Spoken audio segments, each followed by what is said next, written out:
Common people want control. That is what they are after. They may not admit this instantly when you confront them with this. They won't. They would even deny it because they don't see this about themselves. Or better said, they don't want to see this about themselves.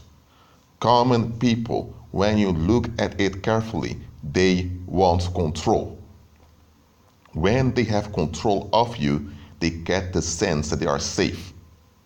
And this sense of safety in relationship to them having some control over you gives them the idea that they know you. When they say they know you, they simply mean that they know how they can trick you and trigger you into the direction they want. When common people don't have enough data to trigger you in the direction that they want, according to their expectations, then they don't know you, or they say they don't know you very well. Common people want control. That's where their violence comes from. I'm not going to beat around the bush. I'm telling you as it is. You can be blessed, anointed, with no danger at all around you, because all demons are fleeing from you. Yet still, common people become frightened of you. Now, why are they frightened when it's obvious that there's no danger around you?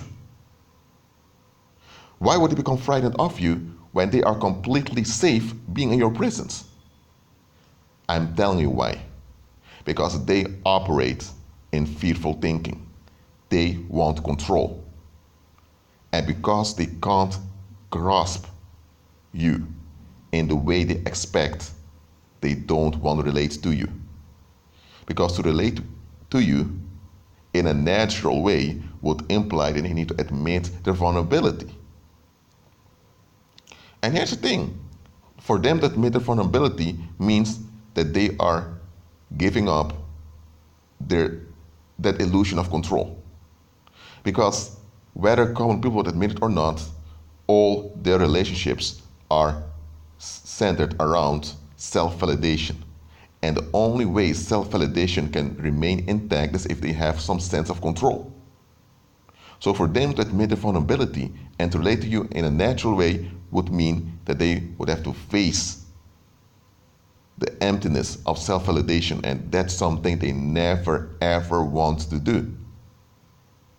So common people will always come with some accusation against you when your influence becomes too much for them to control. They can't control your influence to begin with, but they think they can. Once it becomes obvious that they can't, they become upset and they project it onto you. Why? Because when they project it onto you and transfer the heavy energy onto you, the heavy energy is with you, so they don't have to deal with it. They'll dump their waste on you. Now, there are exceptions. Remember, there are common people who will be willingly to relate to you in a natural way. There will be common people that will get along with your anointing. Those exist, okay? I'm not a doom thinker here. I'm just telling you to be realistic. Common people, all their relationships and friendships are all about maintaining a sense of control. They are control freaks. They are hardcore in holding onto control. It's only when they have some grasp on you in which they can trigger you or push you, conforming to their self-validation, is only then that they say they know you. And it's only then after they open up themselves to you. Because common people, when it comes down to it, they don't really trust you. Common people, when you look at the root really, they don't even trust one another. They don't. And here's the thing, how can they have open trust, open authentic trust towards one another if they refuse to trust God? If they refuse to entrust themselves to the Creator, then how do you think they will entrust themselves to other people? They can't. They can have trust towards other people related to mechanical operations. For example, if Someone's a teacher at high school, the commoner can trust that the teacher will do its job. Or if it's a car mechanic, the commoner can expect the car mechanic to operate as a car mechanic. So when it relates to mechanical things, that's how common people trust. But real authentic trust, in which safety abides, common people don't have that. Why? Because common people, because they're so into control, they'll turn into raging wolves anytime they lose some psychic benefit or when the self-validation is threatened. And when they are about to lose their psychic benefits, man, they go off, they become violent. And common people experience it often, that they became the target of the rage of another commoner.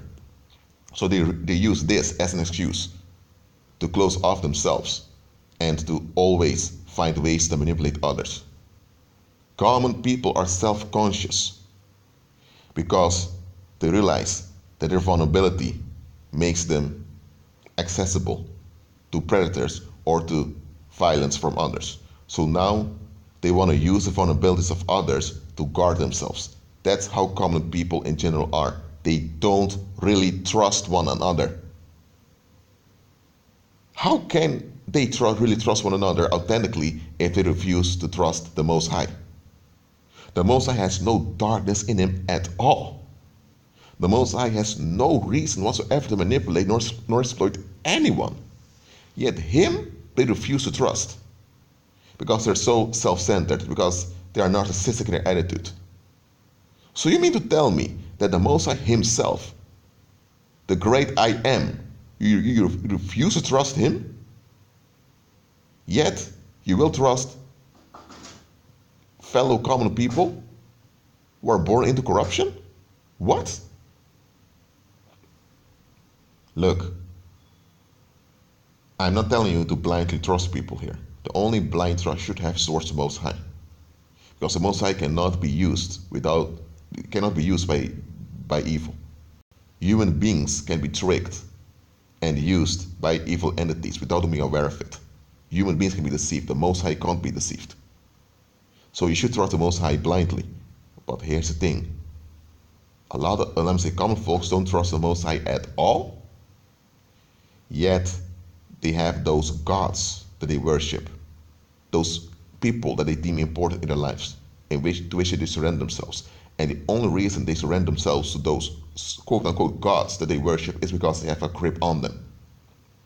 Think about it. The Hollywood movie star, they are the ones energizing his career by watching his movies or purchasing his goods. Without them, the Hollywood star is nothing. So that's their grasp, that's the control they have on that Hollywood star. That's why they energize that Hollywood star so much.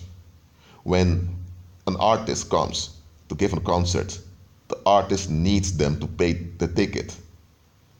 The artist needs them to energize him while he's singing, to make him feel good about himself. It's because of this that they worship that artist. That's why they worship that celebrity. Just look at it carefully. Common people crave control. When you refuse to allow them to have this grip on you, that sense, that craving for control will turn into witchcraft, often collective witchcraft. You can be on good terms with a commoner, and suddenly they'll find out one reason to distrust you or to suggest negative motives from you, even when no such evidence exists, because it's them projecting their fright onto you. They refuse to see their fright for what it really is, because once they do that, they need to seek deliverance. They just want relief, and if needed, they'll relieve themselves at your expense. See common people for what they are. I'm not talking about the exceptions, about those who are willingly to receive grace. I'm talking about common people in general. They are wolves in sheep's clothing. Agree with Christ.